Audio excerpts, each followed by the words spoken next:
I'm in Newland, North Carolina, population 700, and really the heart of Christmas in this part of the world.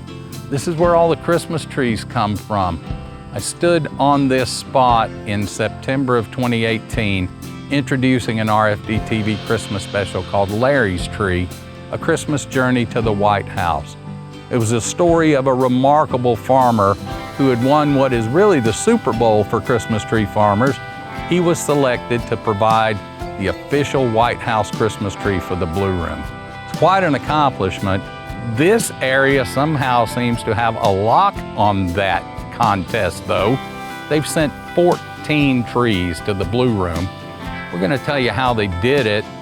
When I filmed that show, I also met a man who's become one of my best friends, Larry Smith. You've seen him on this show before.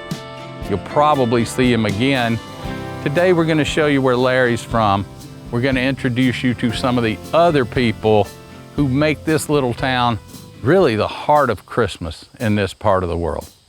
Come on, let me take you where the food comes from and some other things.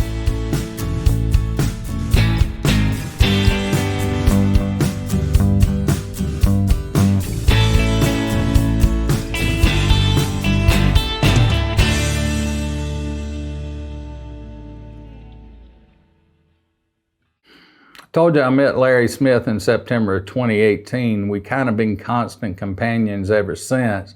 I was always worried that someday it was going to lead right where it has and we'd be right where we are now. This is the historic old Avery County Jail in Newland. It's the county seat of Avery County.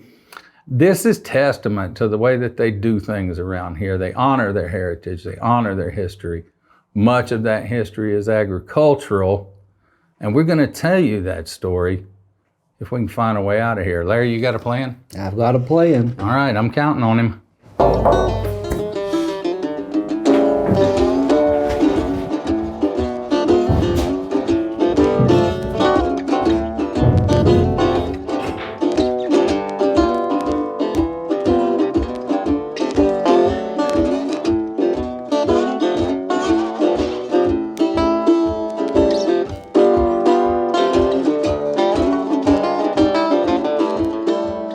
Larry, it's August in Newland, North Carolina, and it's not hot, but it's not cool. But everywhere we look, it's very easy to get in the Christmas spirit. This whole place looks like Christmas. I mean, you live in Christmas town, kind of. That's correct. And when most people shooting fireworks on the 4th of July, that sort of starts us back into what I would call our busy season. We want to tag the trees that we're going to harvest that year. And as you'll see here, we've got a pole we measure with, and we put different colored ribbons in the tree itself, and that lets us know we're going to harvest the tree that year, and it tells us the height of that tree and the quality. So anywhere in your fields that we look, we're going to see these ribbons. We'll see red ones, white ones, blue ones. That is, if it's got a ribbon on it, it's going to be harvested this year. That's correct. And the color of the ribbon is going to tell you how tall it is, so you've got an easy mark and not sit there and have to measure them when you get them back out of the field. Correct. That'll help in our inventory. That tells us how many trees we're going to have for that season, and we know basically how many we need because most of our trees are retail, so we know our number that we need, and so once we reach that number, then we pretty much cut it off, and then those trees will be left till next year because we can't get a tree that's 6 to 8 foot in 1 year. We're on a 10-year rotation. And let's talk about some of that, because I think people look, they would think this has got to be the easiest farming that there is. You plant trees, they take a long time to grow. You come back and cut them down when they're ready. What people don't understand is that that famous Christmas tree shape doesn't just happen by accident. And the density of these branches, how full and lush these trees are, doesn't just happen by accident. A tree like this, how old is this tree? From seed in nature, you're looking at probably 11 years old, 11, 11-year-old tree by seed in nature? Yes. When they're seedlings, we can speed up Mother Nature a little bit. We can grow them in a greenhouse and we can get 3 flushes that first year. So a seedling is generally 5 years old when we put it in the field. So that tree, we can gain 2 more years. So actually, by nature, we set out a 5-year-old seedling. In reality, that tree's really just 3 calendar years. Your goal is to have enough of every kind of tree that would be in demand. What is the most popular Christmas tree? What are most people looking for? The majority of people's looking for a tree that's 6 to 8 feet. Most people's ceilings are 8 feet, and the market has changed. The width of at the base of the tree is slender. They've got couches or end tables, and they don't want to block their big screen TV. So now they want wall. trees that aren't this big at the bottom. They want them that are this big at the bottom. And there's an allusion to that. We tell people on the tree lot, or when they do a choosing cut, the sky's the ceiling out here.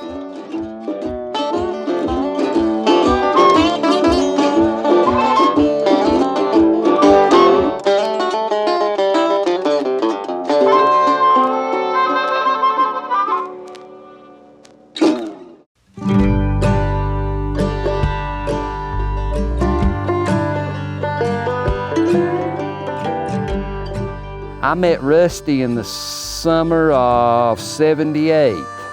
Yep. I did an internship over at Grandfather Golf and Country Club, and I think I bugged them so much they offered me a job. Rusty and I worked together every day from daylight to way past dark. I mean, we put in a lot of long days on that course, and so I think we set our first Christmas trees together in '79 or '80. We did, but Larry's responsible for me basically getting into the Christmas tree business, and you know, I lived with you.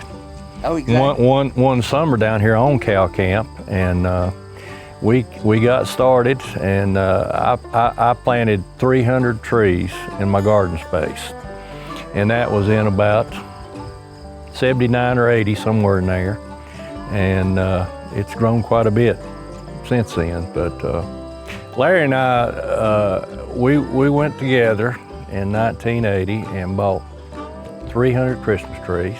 Didn't have a baler, didn't have any tools to harvest trees. Cut those trees, get rich quick.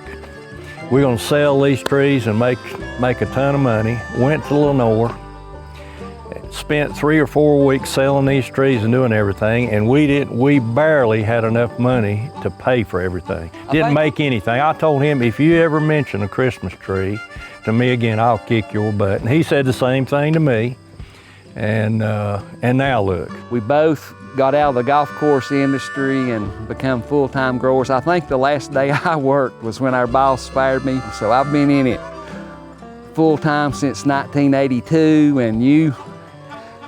1992. I was playing golf that day. I lost my job on the golf course and didn't realize it at the time, but it's the biggest blessing of my life.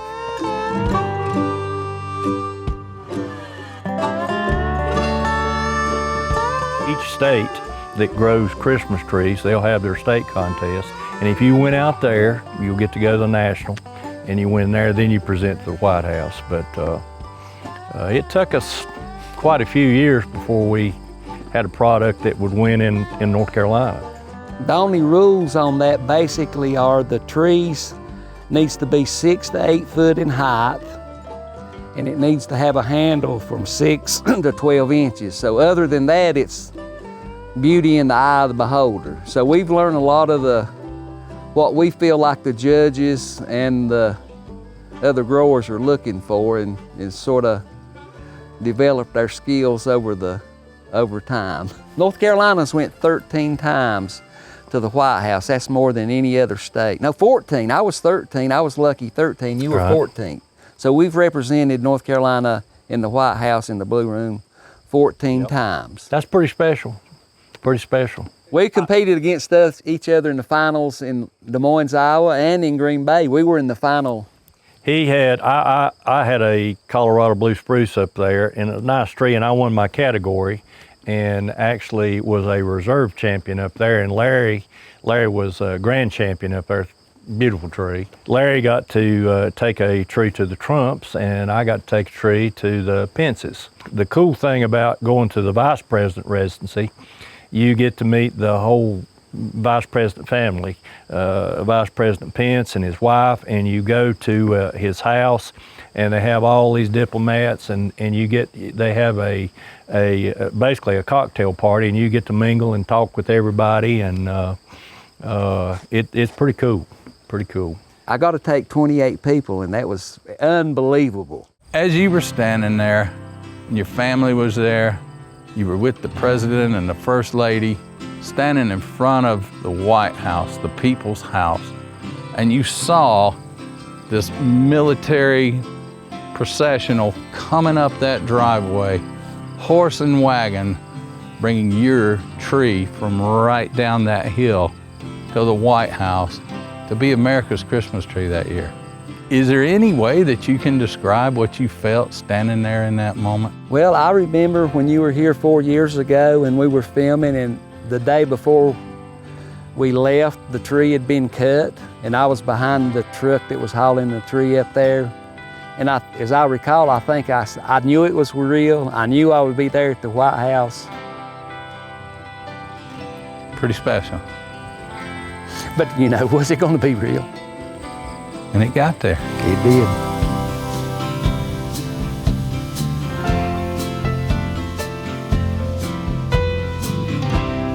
I will say this, I think it goes back to being a farmer.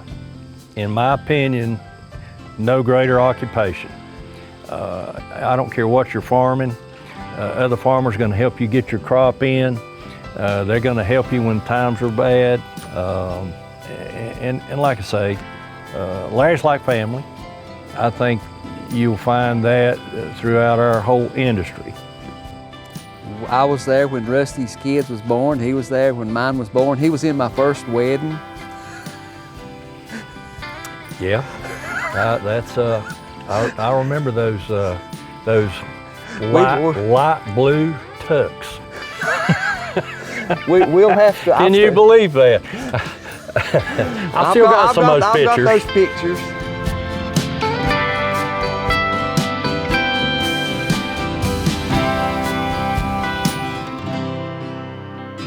Mr. Harry Yates, the folks in the Christmas tree industry around here call you the Godfather.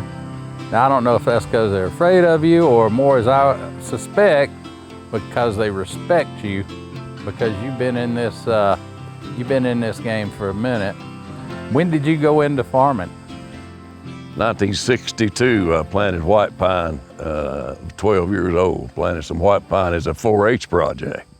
6, 7 years later, harvested those white pine, and then I went on to college at ASU, but I started working for a landscaper there in the summertime, and I was 16 years old. And he kept telling me that, he kept saying, Harry, this tree business is going to boom. At that time, there was very, very little in the way of trees. And finally, in 1975, I planted trees and have progressed through the industry. From there. From what I hear, the Fraser fir wasn't even thought of as a Christmas tree or as potential for a Christmas tree. We see it now, and it's got that perfect shape, and that it's full, and it's green, and it's lush, and it has that beautiful aroma, and it's hard to think of a more perfect specimen of a Christmas tree than a Fraser fir, but that wasn't always the case, was it? No, it was not. I can remember going to national Christmas tree meetings in the 70s and early 80s, and Fraser fir was not even recognized at that time. We kind of laughed at, really. Because of our mountains and all, and people thought that we just couldn't plant the numbers to really have an impact in the national Christmas tree industry. But obviously they found out that wasn't the case, and Fraser fir has gone in my career, in my lifetime, from the bottom of the totem pole to the top of the totem. Because of agricultural growth, because of the industry, because of having an economic heart like a Christmas tree industry, progress came to Newland and came to Avery County. It pretty much arrived with the dawn of this Christmas tree industry. It's hard to believe the journey that has been taken in really a short amount of time in the scheme of things. And I mean, I too remember no power, no bathrooms, outhouses, the whole deal very well. National Christmas Tree Contest has been very important to the promotion of our real trees nationwide. And Fraser Fir has benefited probably more than anybody, obviously, because of the 14 years that North Carolina's won the national contest. Some people might think it was rigged, it happens so often. Well, it could very well possible that that's the case.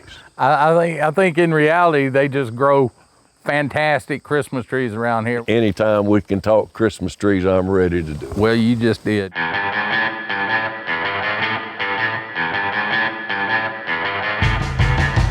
I think the wrong guy is carrying this ball, Tommy. And this is your old stomping grounds. I mean, this is where your adventure in the world really started, right in this building. Well, this is junior high school and junior varsity, and my first year of varsity basketball at Newland High School. Yes, this is the rock gym, and we had probably 700 people in here.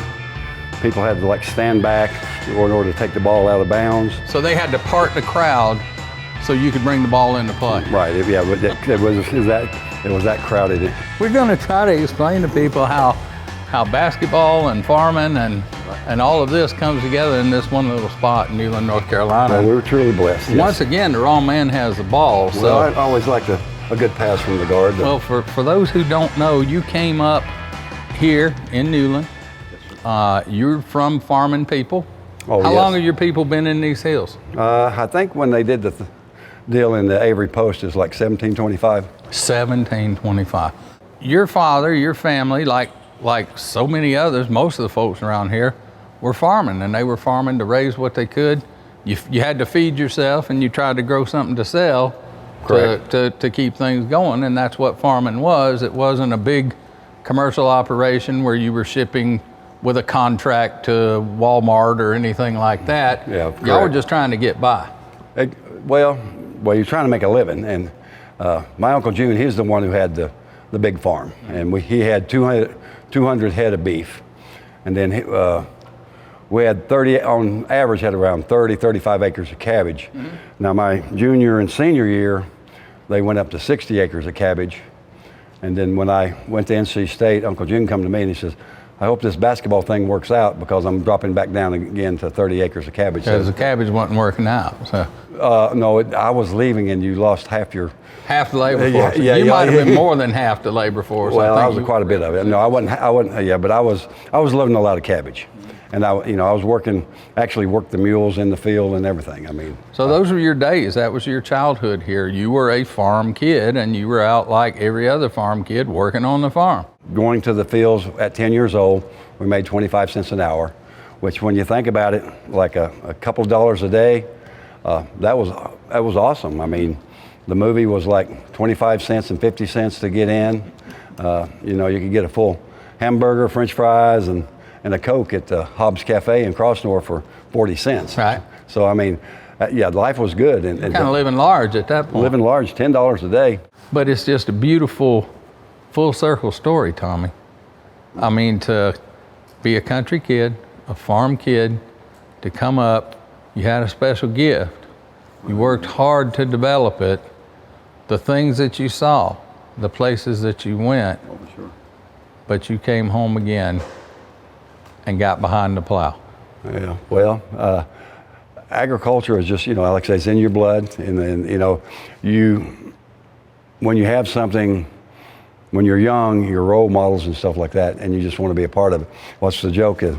The farmer won the lottery of $1 million, and they said, what are you going to do? He said, I'm just going to keep farming until I get broke again, he said.